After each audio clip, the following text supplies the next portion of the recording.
Good morning mga kababayan. Ayan, ang litis ng alon dito sa Nanpang Beach sa Taiwan.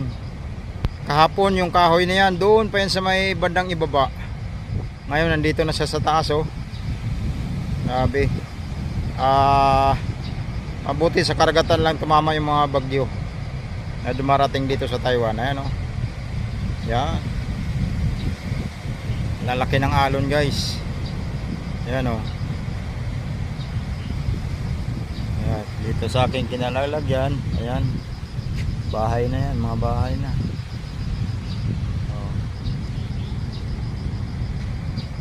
Lalaki ng alon. Kaya mag-ingat po tayo mga kababayan OFW, saan man sulok ng mundo. Ayan, dahil sa bagyo. Thanks for watching.